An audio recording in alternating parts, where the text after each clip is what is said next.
this is James, and you're watching Tixee Live. And a very good afternoon to all of you, and all of you a very happy Friday. In today's little program, I wanted to basically discuss, obviously, the recent NFP announcement and how the market is digesting that data, plus my usual wrap-up of the week, because what a week it has been. But before we get into all that, don't forget, these little videos are for educational purposes only, and in no way whatsoever should ever be taken as financial advice. I always suggest you do your own research and do your own due diligence, and of course, know the risks at hand before entering any trade. We've had out the way. Let's get started. So today, obviously, was Jobs Friday, was the big event, the main sort of economic data the market has been waiting for. And that, of course, was the non-farm payroll, US non-farm payroll.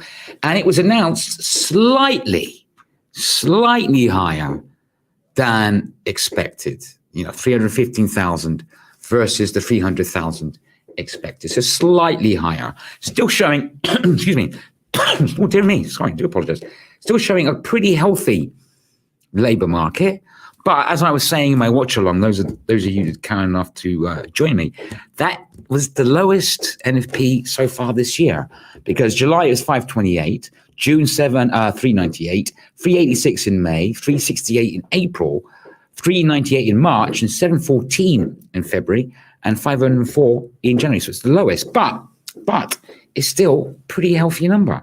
It's still a pretty healthy number. In fact, the Labour Department had this to say. They said, this growth brings total non-farm employment 240,000 higher than pre-pandemic levels in February 2020. So it's saying the labour market is 240,000 more jobs being created than it was before the lockdowns happened. They also went on to say this. Notable job gains are in professional and business services, healthcare, and surprisingly, the retail sector, which surprises me a little bit. Bear in mind, obviously, with the cost of living crisis affecting the whole world, retail sales. Average earnings, though, that came in slightly disappointing. That came in at 0.3% versus 0.4% expected. And surprisingly, unemployment also came in worse than expected. It actually was announced at 3.7% versus 3.5% expected. So an increase in unemployment. However, that's still close to historic lows. So it's not like a total disaster. Now, excuse me, I do apologize. Sorry, I need a little sip of water. That's better. So overall, not an amazing non-farm payroll, but not a disaster either. And we'll have a look in a minute how the market is reacting. Because obviously the question is, had it came in a lot better than anticipated, then really, the market would have to, would have been very, very scared, because obviously the Fed would be aggressive. But I don't think, even though this data is good, this data is okay. Okay, unemployment was a surprise. It is an increase, but it's still at historical lows. Non-farm payroll, lowest number so far this year, but still 315,000, still better than expected. It's still growth, okay? And like the labour market, like the Labour Department said, it's above now what levels it was at before we had the lockdown. So it's still encouraging. So will the Fed hold back on their aggressive interest rate decision, which is on the 21st? The market's sort of double guessing now, because that data was not great. Well, not brilliant, but not bad.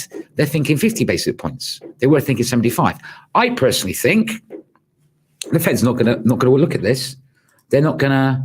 Hi, hello there. I hope you're well. Hope you're good and having a good day. Thank you for saying hello. I personally think, the Fed is so committed to this, so committed to get inflation down to 2%. They will see this as a positive and will give them more grounds for 75. I do. I think the market's kidding itself, and I don't think the market's kidding itself, because like I said, we're going to look at the markets in a minute. This job data is going to be anything to put them off in any way, will slow them down. I still think they will do a 75, because I think they're committed to that. And at the end of the day, though, okay, it's not great job data, but it's not awful job data. They want the labour market to start to slow down, and they're happy to have a soft labour market. So I don't think it's going to deter them one little bit at all, in my personal opinion. But let's have a quick look at the market, how it stands. This is currently the euro. Okay, euro dollar trading currently just above parity. Just above parity, currently trading at 1.000025. So basically 2 pips above parity.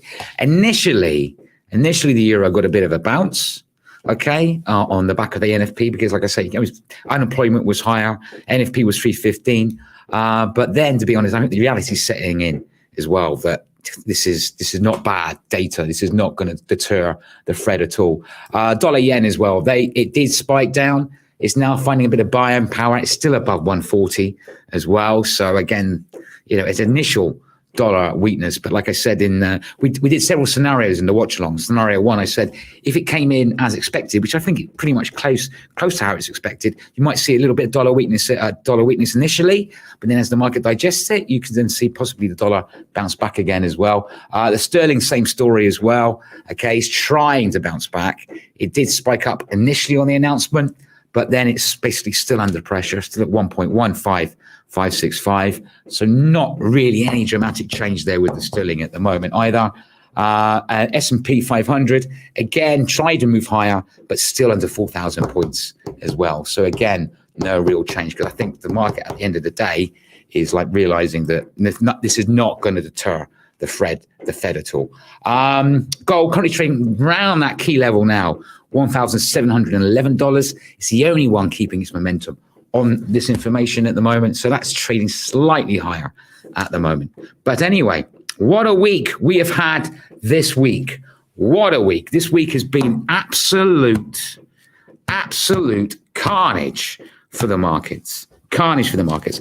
Ever since Powell spoke on Friday, the market woke up to reality that there is no holding back the Fed. Do not fight the Fed. If you're bullish, you're fighting the Fed. And we've basically seen the euro trade majority of the week under parity. The sterling trading at 2-year lows, currently trading around the 115 handle, 114 handle possibly in sight. So we've seen basically dollar strength across the board. 24-year high with the dollar against the yen. Like I say, and then we had the energy crisis again as well, with Nord Stream 1 being shut down again for 3 days of maintenance on the 31st of August.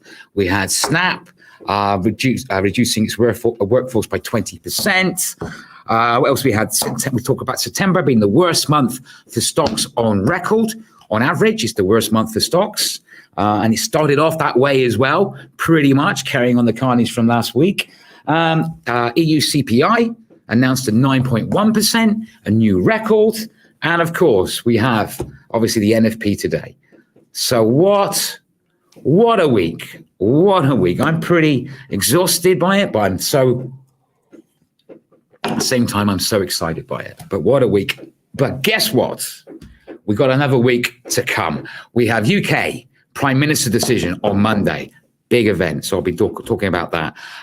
We have EU retail sales, RBA interest rate decision, US ISM services PMI, Australian GDP, Bank of England monetary policy report, EU GDP, BOC interest rate decision, ECB interest rate decision. That is massive. Are they going to do 75? An ECB press conference. So another big week ahead of us. So please come along and join me for that. Definitely. As the market stands, FTSE currently slightly higher, 1.07%. DAX currently trading slightly higher, 2.56%. And Euro Stock 50 currently trading at 0.88%. Don't forget, you can ask me questions anytime you wish. This is what I'm here for. It is a live broadcast after all. Or simply say hello. Or hi, like this person did, which I really appreciate. Well, share me your opinion. What do you think? Do you think the ECB next week, which obviously the big one, is the ECB interest rate decision? Will that give the euro much of a boost to keep it above parity? I mean, it's still on parity at the moment, just by a pip. It's above parity at the moment. So will that give it a boost to go to parity? I mean, how will the UK react with the new UK Prime Minister as announced on Monday? How will that affect the sterling? We'll always see sterling hit the 114 handle next week. Like I say, not a problem. If you think of a question later, okay, you can put it in the comment section, either on Facebook and YouTube, and I will see them, and I will reply to them next time I go live on air, which of course will be Monday at 8 a.m. UTC to cover the European session, and again that day at 2 p.m. UTC to cover the US trading session. So don't forget that as well. Anywho, okay, if there is no questions, if you're watching me on Facebook and you like this little video, by all means, give us a follow. If you're watching me on YouTube and you like this video, subscribe if you like. Hit the notification button so you know next time I'm going live. If you enjoyed this video and you found it useful, interesting, and you put up with me, my over-the-top enthusiasm for the markets, give me one of these. It's nice to know that you like what I do. But anyway, till next time, don't forget, these little videos are for educational purposes only, and in no way whatsoever should ever be taken as financial advice. So I always suggest you do your own research, do your own due diligence, and of course, know the risks at hand for entering any trade. Till next time, every single one of you, trade safe.